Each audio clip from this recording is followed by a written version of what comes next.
Hola, ¿qué tal? ¿Cómo están? Buenas tardes. Les agradezco a todos ustedes su presencia en esta conferencia denominada La nueva normalidad escolar y sus repercusiones en el ámbito socioafectivo del niño.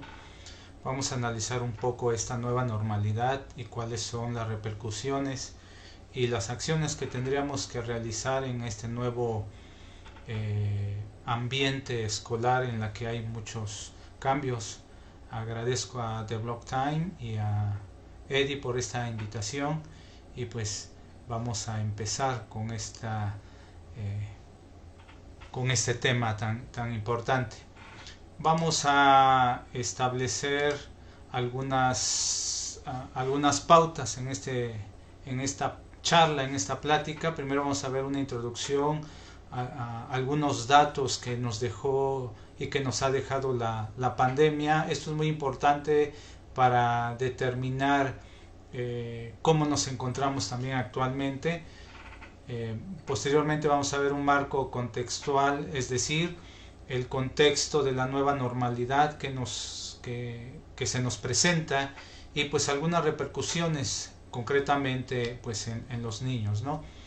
Vamos a ver algunos datos importantes que nos establece algunas instancias y que nos dan datos importantes acerca de lo que está pasando o acerca de lo que pasó.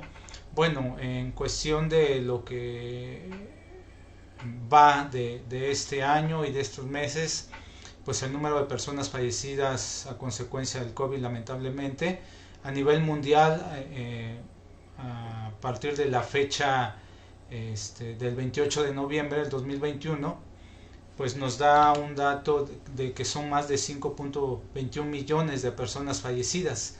Y aquí, lamentablemente, pues el dato importante es que hay más fallecidos en Latinoamérica que en los demás países, casi el doble de fallecidos. En este caso, pues si calculáramos el porcentaje de contagiados y de fallecidos, pues en Latinoamérica es alto, lamentablemente. Según la Organización Mundial de la Salud, en su página de la ONU, nos muestra también algunos datos importantes. A nivel mundial, hasta las 4:57 del 3 de diciembre en tiempo de Europa, de este 2021, pues ha habido, de acuerdo con la Organización Mundial de la Salud, 263.563 aproximadamente, más bien serían millones, 263.563.622 casos confirmados de COVID, incluidos ahí los 5.232.562 muertes a nivel mundial. El 4 de diciembre del 2021 se han administrado un total de 7.938.597.991 dosis de vacunas. Este sería una de las tendencias que hasta actualmente, de acuerdo a la Organización Mundial de la Salud, pues nos está dando estos datos. Ahora, en cuestión de datos confirmados, de personas confirmadas, hasta el 29 de noviembre, que es el dato uno de los más actuales que nos ha dado la Organización Mundial de la Salud, tenemos 97.326.081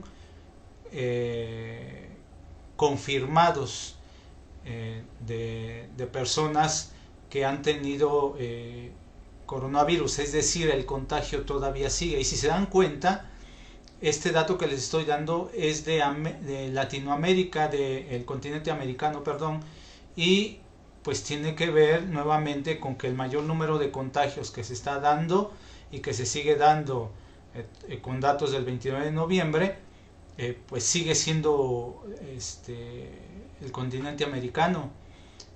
Entonces, todavía sigue esta tendencia de contagios, no ha parado y pues América lleva el primer lugar, después le sigue Europa, el sudeste de Asia, el Mediterráneo oriental, el Pacífico oeste y África, que sería uno de los menos. Oceanía no se percibe aquí como tal, pero en el anterior dato que mostrábamos anteriormente, me regreso un poco, Oceanía era el último lugar, si podemos verlo, con menos casos de funciones. Entonces, pues todo lo que es el continente americano todavía sigue en primer lugar en cuestión de contagios y fallecimientos. Esta es la situación a nivel mundial en la que se encontramos. Ahora, México, ¿cómo se encuentra actualmente? Bueno, ahí podemos ver en la gráfica, en la tabla, una media de lo que se está dando a nivel mundial y abajo el dato de México. En casos totales acumulados son 3.891.218 casos acumulados de COVID. Casos notificados recientemente en los últimos 7 días tenemos 11.132. ¿no? Muertes totales acumulados tenemos 294.428 y si se dan cuenta en cuestión de las gráficas todas es en tendencia hacia arriba, ¿no? De acuerdo a la Organización Mundial de la Salud.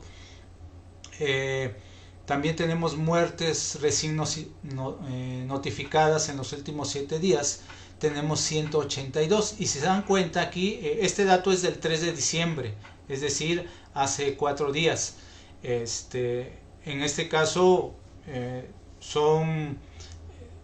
la gráfica, si la podemos ver, pues va hacia la baja, pero aún tenemos pues esta tendencia, ¿no? Todavía de muertes, aunque va a la baja, pero el contagio sigue a la alza. Estos son datos importantes porque estos aspectos van a repercutir psicológicamente en las familias mexicanas, en aspectos psicoafectivos, socioafectivos de las personas y por ende en los niños, ¿no? Aquí el CONACYT también nos está dando unos datos también importantes. Aquí, por ejemplo, nos da en cuestión del impacto de contagios del COVID entre hombres y mujeres, pues nos da que el 50.19% de los contagios es en hombres y el 49.81% es de mujeres. En cuestión de comorbilidad, es decir, los más sensibles, pues estemos lo que es la hipertensión, la obesidad, la diabetes y el tabaquismo, que son los que de una cierta manera tienen mayores riesgos, ¿no? Y complicaciones en este tipo de aspectos. Y nos da otros datos también que ahorita nos vamos a enfocar mucho, pero bueno, si se dan cuenta, la situación en cuestión de la pandemia pues todavía sigue, y más con ahora con la nueva cepa que se está dando y que ya se ha confirmado algunos casos más en Estados Unidos. En México pues solamente un caso hasta donde yo tengo entendido todavía, pero pues todavía sigue este aspecto y las repercusiones de la pandemia. Ahora, esta situación del coronavirus pues ha hecho, mejor dicho, que los aspectos psicológicos, emocionales, sociales y el desarrollo de las personas se haya alterado, y es lo que vamos a ver en este marco contextual desde antes de que haya aparecido el coronavirus hasta ahorita, lo que es o lo que llamamos la nueva normalidad. Y en este caso, bueno, vamos a ver algunos antecedentes que van a estar distribuidos en 5 aspectos. Antes de la pandemia, la llegada del COVID, cómo nos encontrábamos, cuáles fueron los aspectos importantes que se dieron, la cuarentena rígida en donde ya se obliga de una cierta manera a las personas, y eso en todo el mundo, a permanecer en cuarentena, ¿no? La cuarentena dinámica en donde ya se permitieron ciertas salidas, ciertas aperturas a algunos comercios, pero que venía la segunda oleada de esta pandemia, ¿no? Y la nueva normalidad que se encuentra posteriormente a lo que es la tercera ola que se tiene, y cómo nos encontramos y cuáles son las repercusiones de esta nueva normalidad. Bueno, en este aspecto, antes de la pandemia, algunos datos importantes, pues tenemos que pues nos encontrábamos aquí en México y aquí en nuestra ciudad por ciertos grados de inseguridad, secuestros, asaltos, ¿no? Ajustes de cuentas, y en este tipo de aspectos pues era una de las grandes preocupaciones que aquí y en todo México se estaba dando. Otro de los aspectos pues también era la violencia, como les decía yo, en cuestión de los asaltos. También había un gran nivel de violencia hacia la mujer, también algunos asesinatos, algunos secuestros también, y pues los índices iban para arriba, algunos movimientos que en el aspecto social que se rebelaban en contra y demandaban, ¿no?, soluciones a este tipo de situaciones. Pues teníamos una crisis económica también, ¿no? Desempleo que se tendría que resolver, una transición política. Veníamos de unas elecciones en las cuales había un cambio de poder de otro partido y que iniciaba una nueva propuesta con otra visión totalmente diferente, y pues el pueblo con algunas expectativas acerca de ello, ¿no? Y por último, ¿no?, situaciones particulares que tenía cada familia, cada uno de nosotros, ¿no?, con los propios problemas que en este caso cada familia tenía. En este caso, por ejemplo, en el consultorio, mucho divorcio, muchos problemas con los hijos en cuestiones de conductas, algunos perfiles como hijos tiranos, conflictos entre parejas, infidelidades por ambas partes. Ahorita el índice casi es igual. La tendencia es del hombre un poco más, pero la mujer también va para arriba ese aspecto. Y bueno, diversos características, problemas, situaciones que se daban en cada una de nuestras familias. Y lo comento porque esto va a ser importante, porque cuando llegamos a la cuarentena, los problemas que he mencionado, y dentro de la familia, dentro de las parejas, dentro de los hogares, hay muchos que se acentúan en la llegada de la pandemia, otros que no había y se presentan dentro de esta situación. Y es hacia donde vamos. ¿Qué pasa cuando llega el COVID? Bueno, en primera, el 27 de febrero se da el primer caso aquí en México del 2020, el primer caso de COVID, ¿no? Posteriormente, en marzo, ya se da un cierre de manera obligatoria a todas las organizaciones o todos los lugares en donde hay afluencia de gente, ¿no?, de mucha afluencia de gente. Y también se cierran los trabajos no esenciales. Aquí se da una característica importante en el aspecto psicosocial. Hay muchos que tenían un aspecto de incertidumbre, empezaba la incertidumbre, el miedo y la psicosis. No sé si recuerden que en algunos momentos algunas personas empezaron a comprar de manera desproporcionada, papel higiénico, que bueno, ahí era nos daba una visión de la mala información que las personas estaban recibiendo, ¿no?, en ese tipo de aspectos. También se da otra característica muy importante aquí, que es la incredulidad de muchos, que el gobierno, que las organizaciones, que las farmacéuticas, etcétera, ¿no?, que era un complot en ese tipo de aspectos para dañar a nosotros como mexicanos. Y pues obvio, muchas personas no llevan a cabo los protocolos adecuados para poder enfrentar esta pandemia. Y empieza un nuevo proceso de adaptación. algo para el cual, pues obvio, no estábamos preparados, ni en cuestión de protocolos de salud, ni en cuestión de herramientas psicológicas, emocionales, sociales, para estar dentro de una cuarentena. ¿Qué hago dentro de una cuarentena? ¿Qué tengo que hacer? ¿Cómo administrar mis tiempos? Y cómo relacionarme con mis hijos. Por ejemplo, hay padres de familia que casi nunca se la vivían con sus hijos y ahora tendrían que estar todo el tiempo con ellos.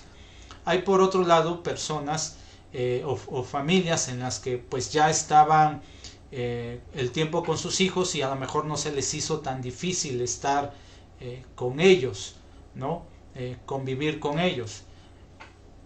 Eso sumado a todos los problemas que les comentaba, a lo mejor problemas de comunicación, problemas de convivencia, conflictos, y que en este caso pues aumentaron, por ejemplo, en algunos aspectos la agresión, ¿no? Hacia dentro de la familia. Entonces, pues esta llegada del COVID vino a cambiar algunos aspectos y hábitos y formas de relacionarse. Y dentro de los aspectos emocionales pues estaba el miedo, la incertidumbre, ¿no? El estrés, y la ansiedad. Son 4 elementos que a lo largo de toda la pandemia y que actualmente y que ahorita en este momento seguimos teniendo, ¿no?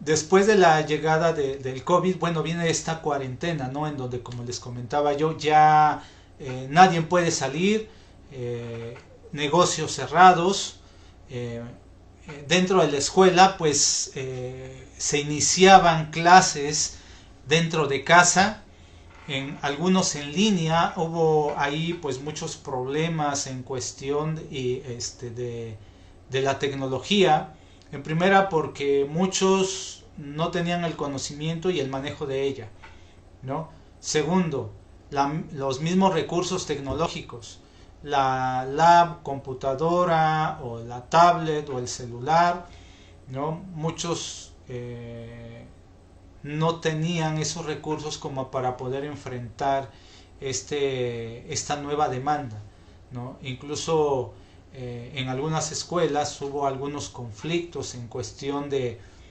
cómo abarcar este tipo de educación. Algunos supe que algunas escuelas hicieron un pequeño diagnóstico, hay otras que no, hay otras que empezaron a hacer algunos manuales, que los hijos los contestaran, por ejemplo, en casa, que después los subieran y que se los mandaran a los maestros por WhatsApp, los maestros a calificar, pero pues era todo un caos, no había un modelo académico que lograra abarcar este nuevo aspecto educativo de formación y de escuela en casa. Se agudizan los síntomas de depresión y ansiedad, en este caso empiezan a surgir y empieza a crecer una demanda y a manifestarse síntomas de depresión y ansiedad, porque empezaban ya las muertes en las familias, un crecimiento abrupto de muertes dentro del país. Entonces, pues, aunado a la problemática educativa que se venía con los hijos, pues se vienen este tipo de aspectos dentro de casa, ¿no? Nuevamente vuelvo a recalcar la incertidumbre de qué es lo que va a pasar, qué es lo que va a pasar con mi familia, pensamientos catastróficos de las personas, un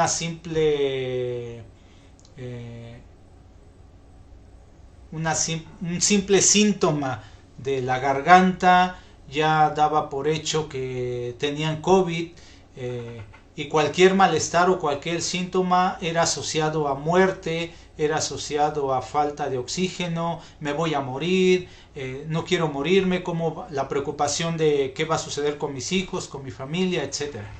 Entonces, este aspecto fue un elemento muy traumático y que envolvía el ambiente de la familia y también el ambiente del niño, el ambiente incluso educativo del niño también. Se agudizan los conflictos previos En este caso, lo que les mencionaba, los conflictos que ya traíamos desde un principio, que conflictos maritales, conflictos de infidelidad, conflictos económicos, conflictos de relaciones, conflictos con los hijos, falta de autoridad, ausencia de los padres que se incorporaban a la dinámica familiar dentro de casa.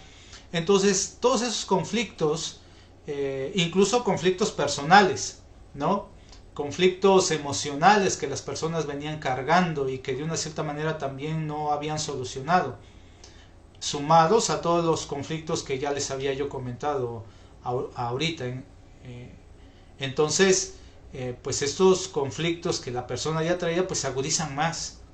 Y es donde, por eso hay estos síntomas de depresión y ansiedad, de miedo. Y no hay condiciones, lo que les comentaba, no hay condiciones tecnológicas y ambientales para la educación en línea.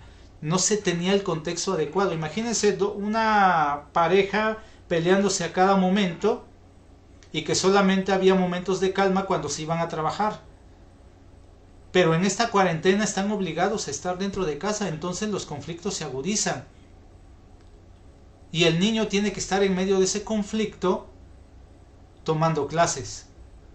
Aparte, los mismos conflictos propios de esta nueva modalidad en línea o virtual que se está dando en las escuelas.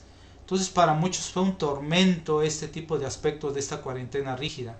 Ustedes podrían mencionarme y hacer en los comentarios, que sería muy bueno que lo hicieran, cuáles fueron sus ambientes dentro de casa en esta cuarentena rígida, qué pasó ahí, cuáles fueron sus ambientes, y nos podríamos dar cuenta que fueron aspectos muy difíciles por los cuales cada uno de ustedes y cada una de las familias tuvo que pasar. Los maestros también, ¿no? Tratar de adaptarse a esta nueva modalidad y lograr los objetivos académicos que se tenían que realizar y que estaban dentro del plan educativo de cada una de las materias, cada una de las escuelas, ¿no? Y que pues se tenían que cumplir. ¿Cómo hacerle? Entonces sí fue un obstáculo muy grande todas estas situaciones para que se lograran. Igual yo me daba cuenta, por ejemplo, con algunos papás conflictuados con sus hijos, conflictuados con entrar al internet. Imagínense en donde hay familias de 3 o 4, por ejemplo, en escuelas privadas, pues todos estaban en línea, pero 4 en una misma casa con un internet deficiente, será el caos. En la cuarentena dinámica, aquí pues un aspecto, llega la clausura del año escolar y llega otro reto con esto. Bueno, los niños por lo menos se enfocaban durante casi mediodía a las clases y algunas tareas, y tener que subir tareas o entregarlas, ir a entregar los cuadernillos a las escuelas. Pero llega el fin del año escolar y nos enfrentamos con un espacio vacío. O sea, ¿ahora qué hacen los hijos dentro de casa? ¿Qué hacemos con ellos? Algunos papás, se escucha mal, pero así es, algunos papás se deshacían de sus hijos llevándolos a otras partes, ¿no? Lo llevo a natación, lo llevo a fútbol, lo llevo con la comadre, lo llevo con sus primos, etcétera, etcétera. Porque aquí hay una característica que quiero comentarles. Los papás, por la ausencia y convivencia con los hijos, cuando están con ellos en esta cuarentena, no saben qué hacer, ¿sí? Entonces empieza otro conflicto totalmente diferente. ¿Qué hago con ellos? Los niños empiezan a aburrirse, ¿no? Les damos lamentablemente el chupón electrónico, que es el celular, la tablet, la computadora, y los niños se le empiezan a pasar todo el tiempo en eso, a generar estados de ansiedad porque no saben qué hacer con ese tiempo. Los papás también, ¿no? No estamos acostumbrados a estar en cuatro paredes. Entonces lo que surge pues es esta tensión, este estado de tensión. Aquí la ansiedad se sigue y se sigue disparando más, igual que los contagios va hacia arriba, el estrés va hacia arriba. Y eso sin contar que en algunas familias empiezan ya los contagios más fuertes, empieza la segunda ola, que es una de las más fuertes, ¿no? En donde se dispara más el índice de fallecimientos y de contagios. Hay algunas personas que se atreven, yo me acuerdo en este tiempo, antes de acabar el ciclo escolar, como muchas personas incluso todavía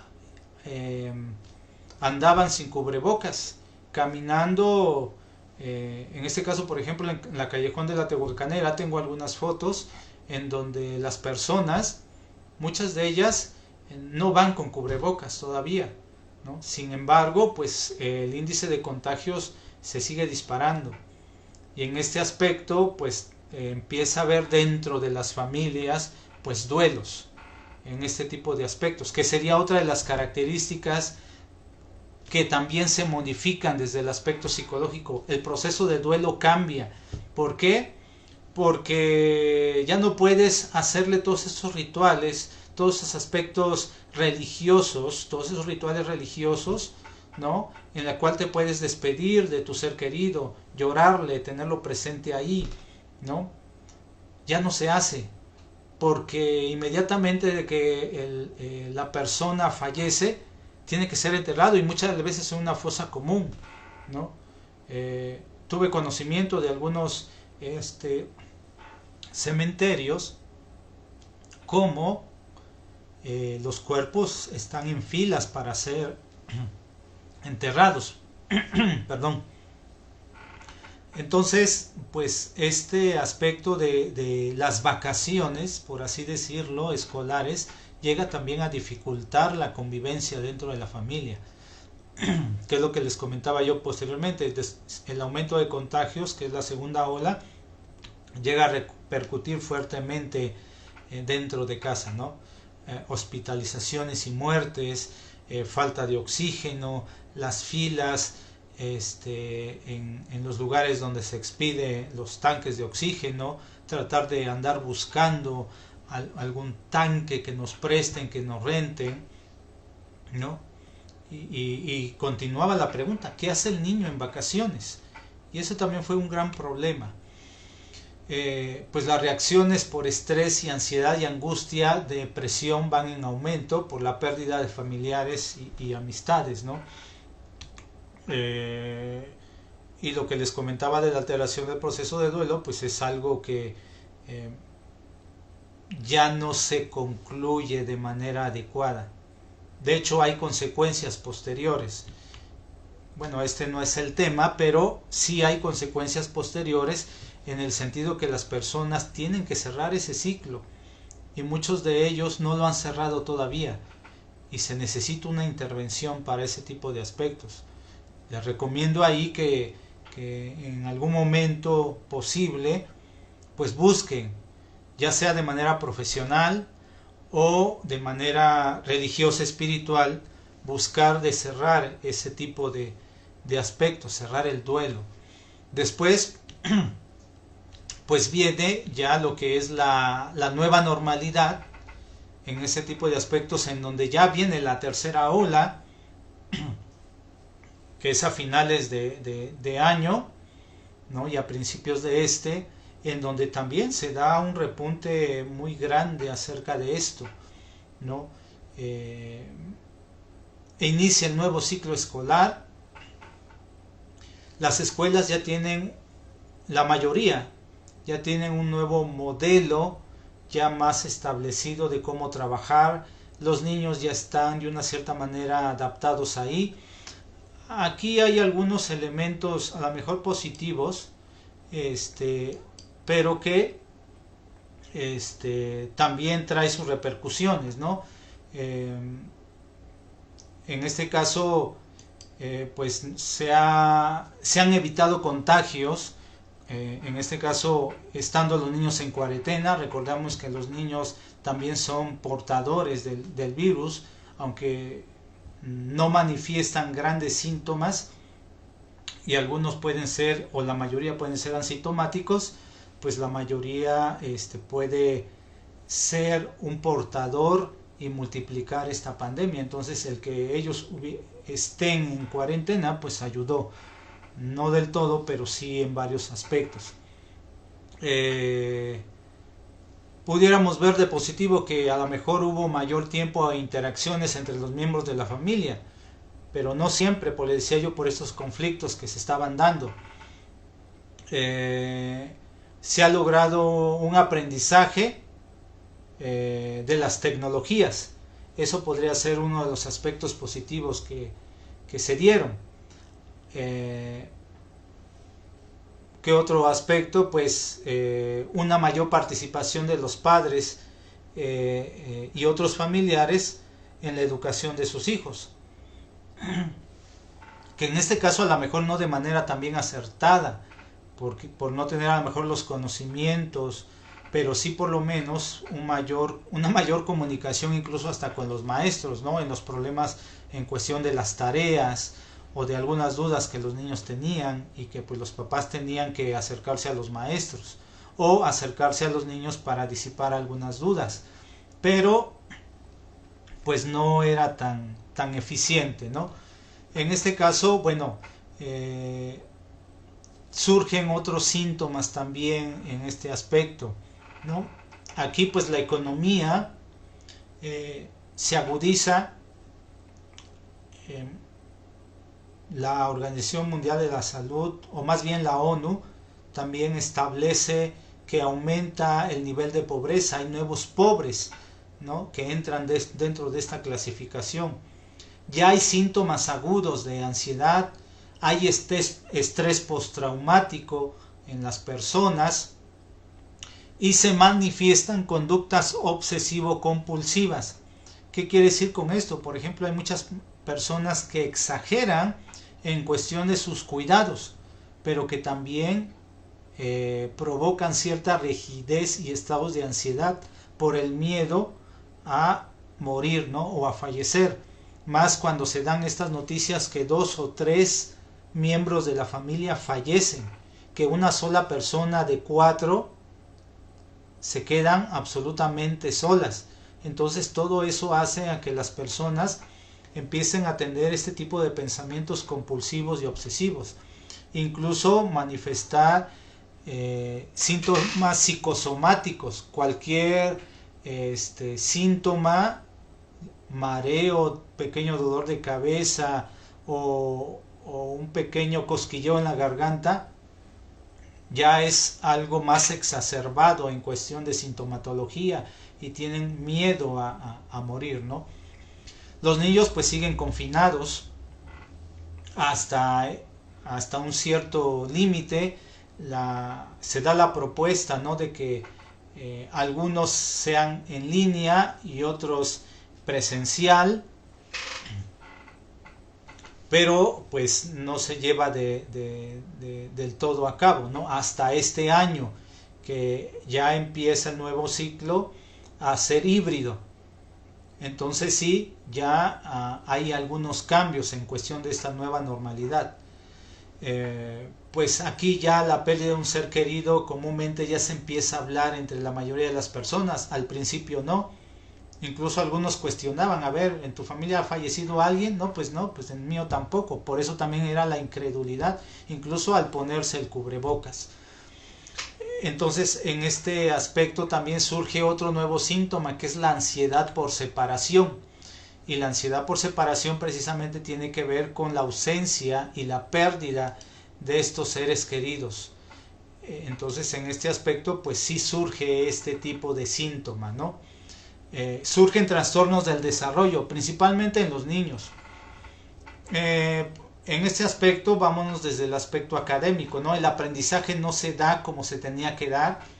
Hay un cierto retardo en el desarrollo de habilidades lógico-matemáticas, de lenguaje, psicomotrices, de habilidades de lectura que no se dan del todo, por más que las escuelas y los maestros trataban de establecer este tipo de aspectos, ¿no?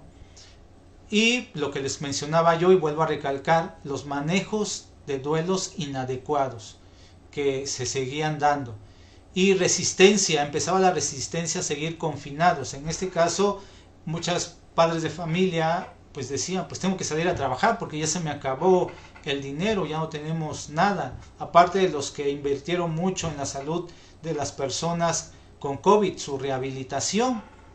Entonces, si se dan cuenta, pues en este tipo de aspectos también todavía seguimos en esta nueva normalidad con algunas cosas que vamos arrastrando, ¿no? Y que no han sido solucionadas. Ahora, ¿cuáles son las repercusiones en el área psicoafectivo del niño? Algunas ya las mencionamos, que son a nivel general, ¿no? En ese aspecto, por ejemplo, vuelvo a recalcar la ansiedad, el estrés postraumático, la depresión, ¿no? Retardo en algunos aspectos de su desarrollo, en habilidades sociales también. ¿Por qué en habilidades sociales? Porque solamente las relaciones se establecen en su propio núcleo, pero no se desarrollan y se expanden a los demás entornos sociales. En el aspecto educativo, pues ya les decía yo, el rezago se agudiza, ¿no? Porque los planes educativos y el desarrollo de habilidades de los niños pues no se da de manera adecuada. Aparte, el duelo, que vuelvo a recalcar, es un factor importante que se tendría que tratar también. Pues la nueva normalidad nos deja entonces una cosmovisión diferente de la vida. Muchos cambiaron su perspectiva de la vida. Por ejemplo, el sentido de un abrazo, el sentido del contacto físico con la otra persona, que de por sí en la psicología del desarrollo, este aspecto del contacto físico, la ternura, la manifestación de cariño, es una de las características importantes del desarrollo de nuestro yo, de nuestro ser, de nuestra identidad, de nuestra personalidad. ¿Sí? Lo veo mucho en el consultorio cuando vemos algunas personas que no son empáticas en relación con la otra persona, y una de las formas para poder ser empático es entender las emociones, entender el contacto con la persona, ¿sí? Y que cuando no se da, pues hay alguna alteración en cuestión del entendimiento y dificultad de relación y comprensión de los sentimientos del otro. Entonces aquí el disminuir esos contactos repercute también en el niño, ¿no? El querer ser abrazado y no poder hacerlo por miedo al contagio, ¿no? O querer abrazar a su tío, a su tía, al abuelito que tanto quieren, y que es una necesidad propia del desarrollo psicológico de la persona. Por lo tanto, en este aspecto hay cierta necesidad de contacto humano, ¿sí? Y que se va a manifestar constantemente como repercusiones a posterior de esta pandemia. ¿Qué nos deja también la nueva normalidad? Pues cosas pendientes como lo que les decía, cerrar el proceso de duelo de manera adecuada, nuevos hábitos de autocuidado, ¿sí? Desarrollar los protocolos adecuados para evitar contagios y como barrera para que me contagien a mí. Que muchos, y por lo que estoy viendo ahorita, han bajado la guardia. No tendríamos que hacerlo. Tendríamos que seguir con esos protocolos.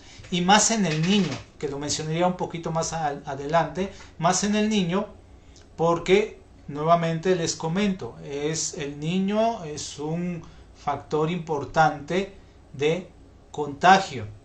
Yo veía por ejemplo, a padres de familia al inicio de la pandemia y en la segunda ola, que ellos sí llevaban su cubrebocas, pero el niño no, porque pensaban el niño no se contagia. Sí, incluso todos los que estamos vacunados podemos contagiar al otro. A lo mejor el impacto en mí ya no es tan severo y a lo mejor incluso no puedo presentar síntomas. La vacuna es para que no sea grave, para que nuestro cuerpo defienda nuestra salud, nuestro sistema inmunológico ataque al virus y no haya repercusiones graves. Pero lo tienes y puedes contagiar a otro. El niño igual, entonces en este caso pues la mamá y el papá iban con su cubrebocas, pero en la casa llegando se iban a contagiar. ¿Por quién? Pues por el niño que no lo traía.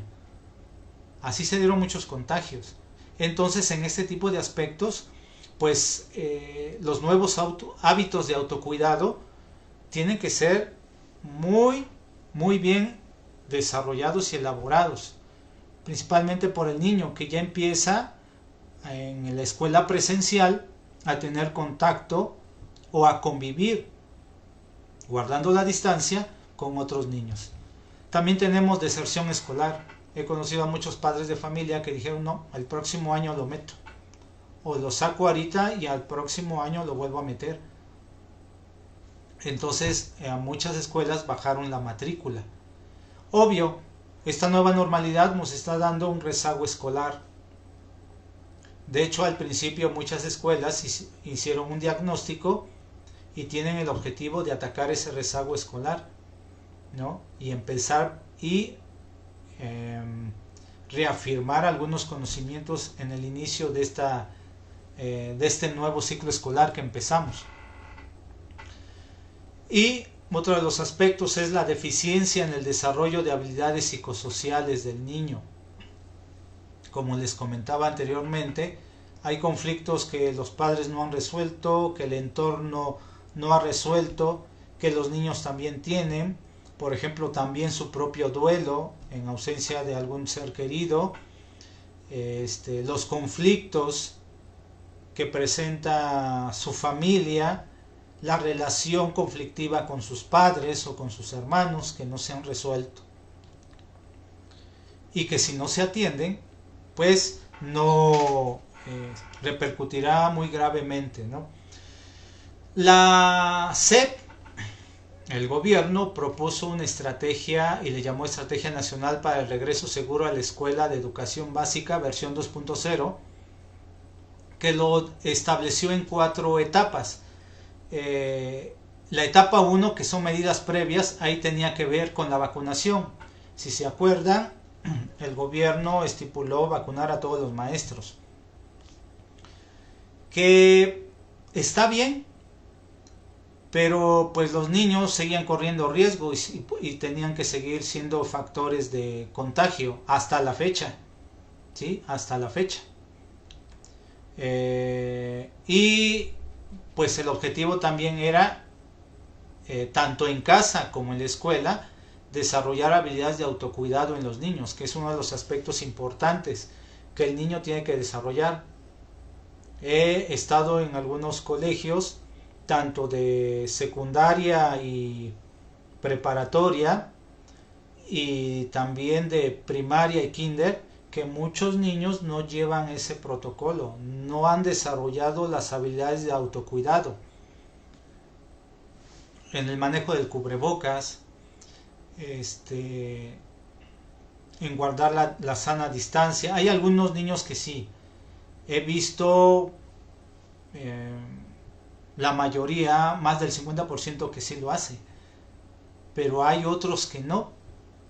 Entonces en ese tipo de aspectos pues sigue corriendo riesgos. Entonces en esta primera etapa lo que se buscaba era estos dos aspectos, o lo que se busca, ¿no? Desarrollar las habilidades de autocuidado en los niños y pues la vacunación a todos los maestros.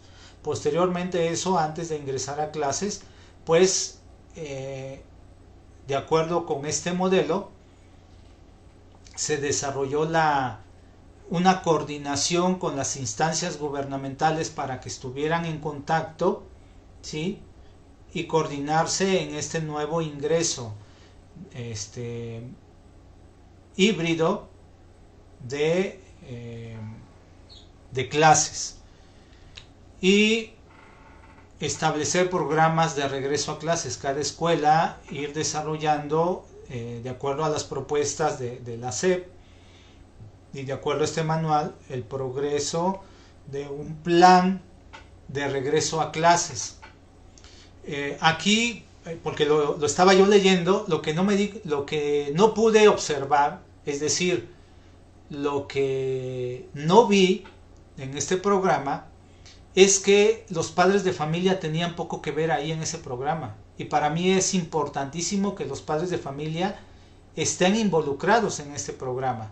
A lo mejor viene implícito, pero tendría que ser más explícito.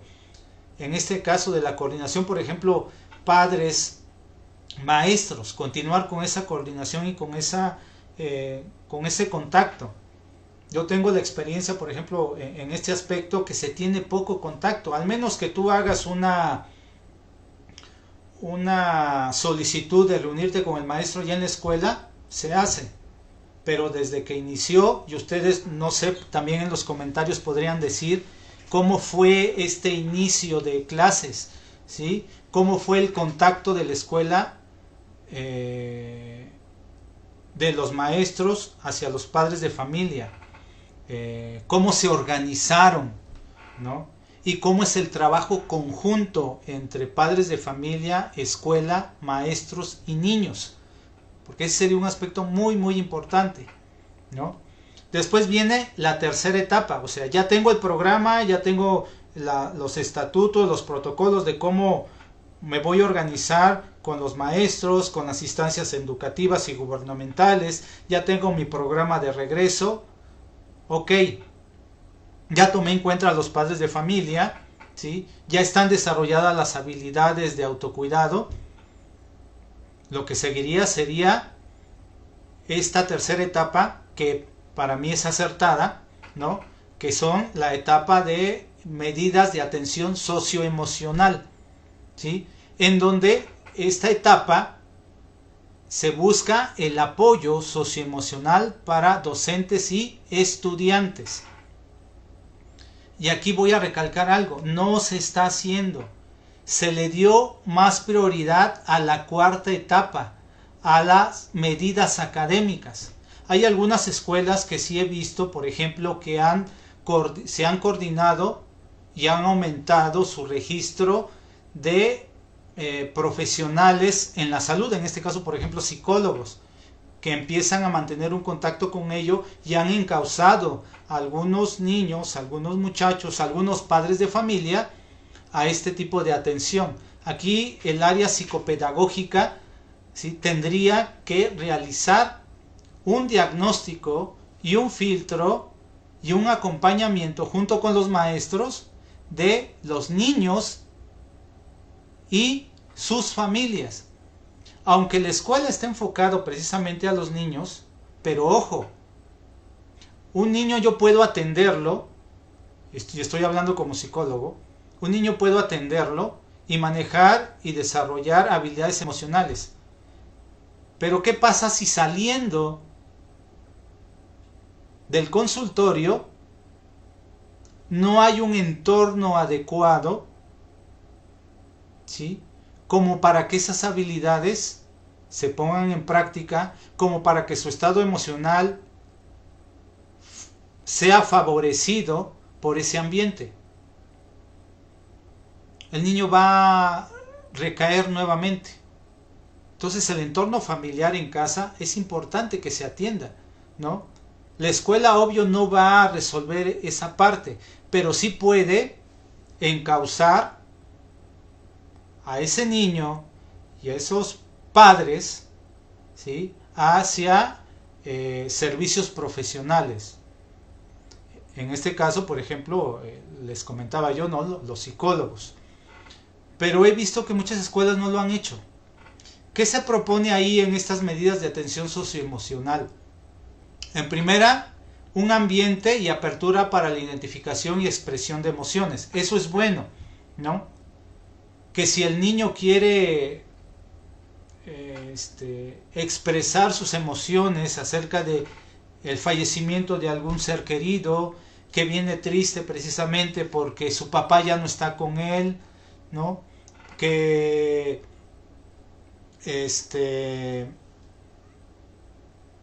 pues está deprimido o ha visto mucha violencia dentro de casa, que ese ambiente escolar sea un ambiente que permita, ¿no?, al niño expresar esas emociones antes que el aspecto académico. Y tendría que ser así, porque el aprendizaje es más efectivo con un mejor estado emocional. Incluso hay métodos psicopedagógicos y métodos pedagógicos que tienen que ver con juegos, ¿sí?, con desarrollar un ambiente de alegría y motivación para los niños para que tengan las condiciones como para poder aprender. Pero ¿qué pasa si no se tienen esas condiciones? O si me enfoco nada más a cumplir los objetivos académicos. No va a tener un desempeño adecuado el niño. Incluso puede haber un retroceso o un estancamiento en cuestión de su desarrollo y no va a aprender. Por ejemplo, los que están en la primaria, cuando lleguen a secundaria, van a seguir con un rezago académico, ¿sí?, y problemas emocionales no resueltos. Entonces, esto es lo que se busca en la etapa 3 en las medidas de atención socioemocional. Por lo tanto, aquí es tener tiempos y espacios. Analicen en sus escuelas, porque esto es importantísimo. Esto es muy importante. Analícenlo en las escuelas si hay tiempos y espacios para la apertura e identificación de las expresiones emocionales. Si se está encauzando, se está filtrando, se está diagnosticando, se está evaluando las situaciones de cada niño y hay un acercamiento del departamento psicopedagógico con cada una de las familias. De lo contrario, pues hay que exigirlo. Y en última instancia, nosotros como padres de familia, buscar ayuda profesional. Si es que la escuela no tiene alguna plantilla o algún directorio de profesionales, nosotros buscar en algún lado para que nos puedan apoyar, trabajar los duelos de la familia, trabajar los conflictos que ya se vienen arrastrando, que el niño también tenga un proceso de duelo adecuado, que se le dé la oportunidad de expresar sus emociones en terapia y ir acompañando. Obvio que pues los maestros no son especialistas en ello. Ahí debería de haber y desarrollarse un programa de capacitación para los maestros, que en este caso desconozco. Ahí no puedo decir nada, pero desconozco si algún psicólogo, y mis compañeros psicólogos a lo mejor me darán información acerca de si alguno de ellos desarrolló algún curso, algún taller que ayudara a los maestros a enfrentar o detectar este tipo de situaciones.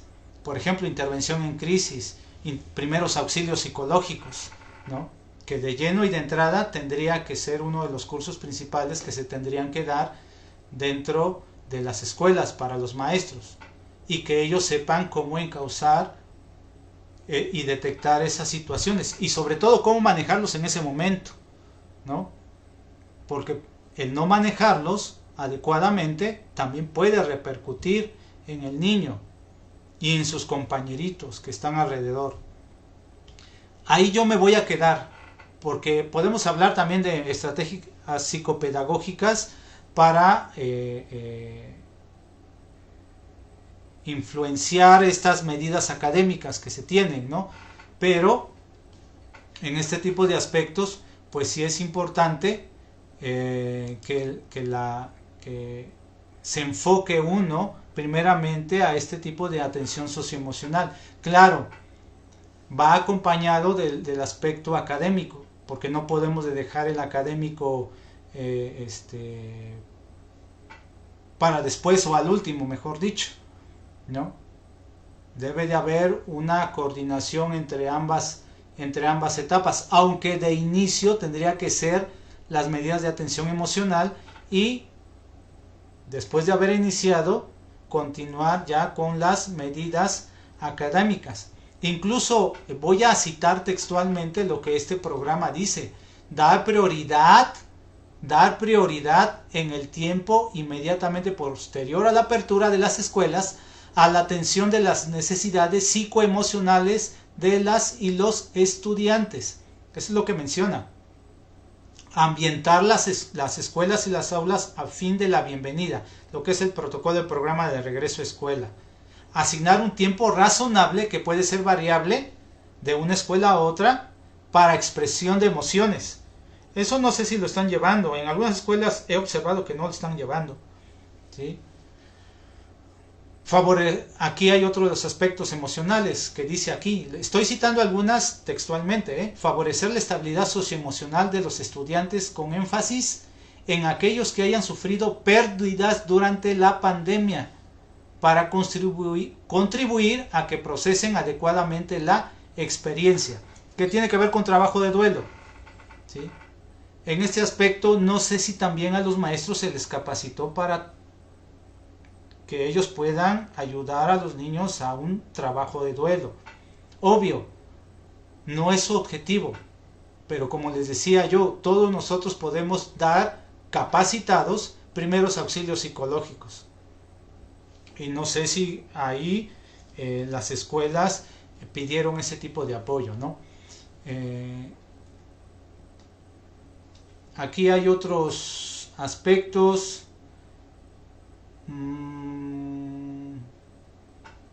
Focalizado es uno de los atención a las necesidades socioemocionales de manera focalizada. Involucra, dice acá, acciones puntuales de apoyo pedagógico o psicológico para atender a grupos específicos a fin de reducir o prevenir afectaciones derivadas de la situación actual. Ahí entra el aspecto psicopedagógico. De hecho, aquí ya la intervención muchas de las veces va a ser de psicopedagogía clínica, ¿sí? Precisamente por todas estas situaciones que les había yo comentado, de estrés, de ansiedad,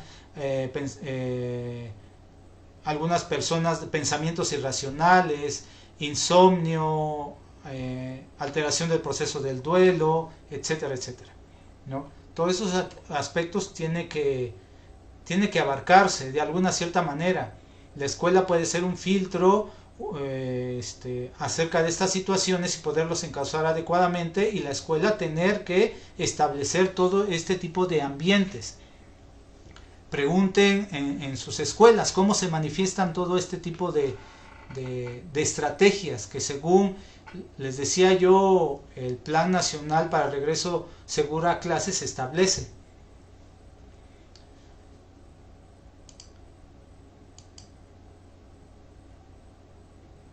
Entonces, pues las estrategias que están manifestando ahí, en resumen, serían tiempos y espacios para la expresión de emociones, detección y evaluación y acompañamiento a casos especiales, ayuda profesional externa, identificar factores familiares especiales y encauzarlos, establecer nuevas formas de interacción. Acuérdense que les decía yo que el contacto y la relación con las demás personas es importantísimo. ¿De qué manera podemos establecer nuevas formas, ¿no?, de interacción, de tal manera que eso ayude emocionalmente y siga desarrollando habilidades sociales en los niños? Y el otro apoyo que mencionábamos, ayudarle a dar sentido a la realidad, a todo lo que están pasando, ¿sí? Imagínense una familia en donde varios familiares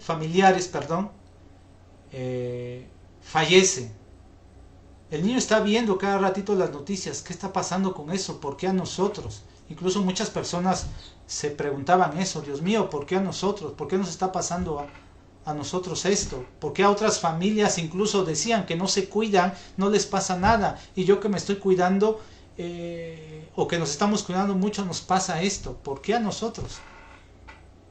De hecho, incluso muchas personas les hace falta esta parte, incluso a los niños, el sentido de la realidad de esta pandemia, de esta nueva normalidad. Y eso tiene que ser con un proceso terapéutico también. Pues hasta aquí es mi intervención. Hay muchos retos que realizar, hay muchos aspectos que nos falta por enfrentar. Este camino de la nueva normalidad apenas empieza. Hay ciertas repercusiones a posterior que les mencionaba, que ahorita no las vemos, pero a posterior, sobre todo en aspectos psicoemocionales que no se han trabajado, no se han concluido. Y es importante, en este caso para el niño, ¿no? El próximo año, posiblemente algunas escuelas que no regresaron todos, regresen todos, ¿sí? Y yo creo que lo mismo se tiene que hacer. De los que ya regresaron, si las escuelas hicieron ese diagnóstico y generaron esas estrategias, qué bueno. Si no, tendrían que hacerlo. Y con los niños que vienen y van a ingresar el próximo año, que estaban en línea a clases, lo mismo se tendría que hacer.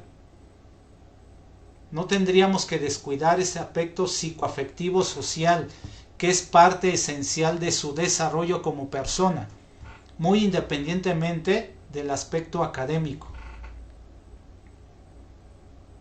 Que este sería la prioridad. Posteriormente no quiero visualizar personas con síntomas de ansiedad fuertes a tal grado que tengan que intervenir en el área psiquiátrica, medicamentos, ¿no? Y que ya se vuelva un aspecto crónico, los aspectos obsesivos compulsivos, ¿sí? Acerca de la limpieza,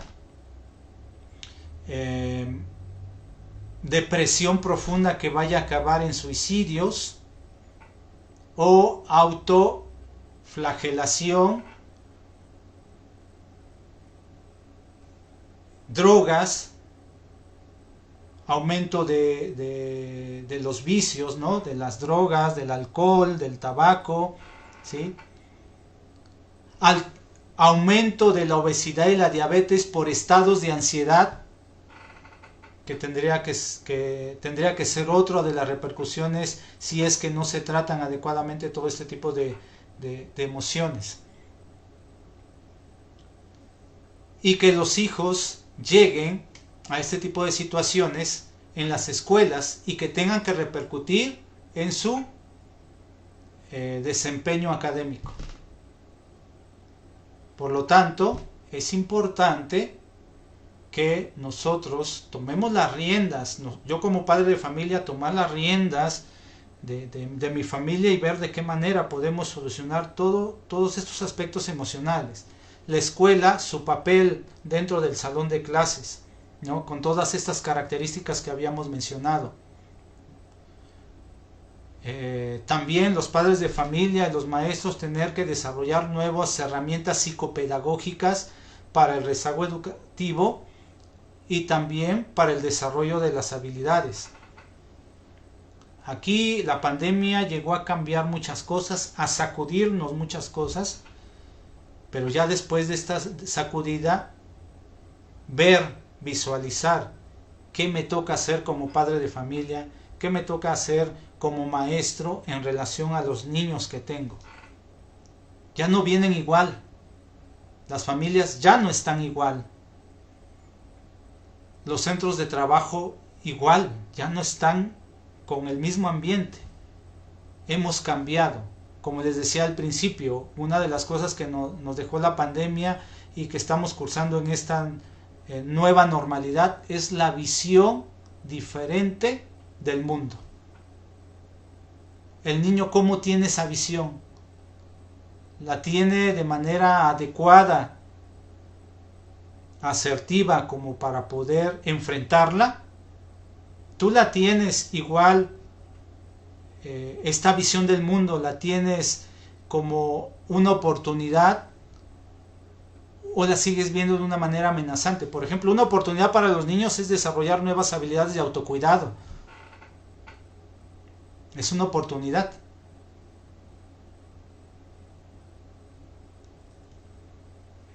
Pues les agradezco a todos ustedes su tiempo, sus comentarios que ponen acá. Cualquier duda, coméntenla ahí. Yo voy a responder a cada una de las cuestiones que ustedes me digan. ¿Tienen alguna duda? Si hay casos específicos que se tengan que atender específicamente, les responderé por medio del chat, ¿no?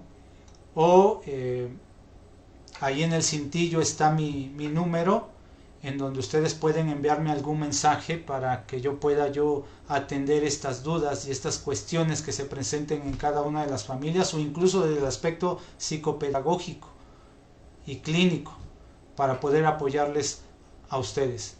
Muchísimas gracias. Agradezco nuevamente a Eddie esta invitación y nos vemos para la próxima. Cuídense.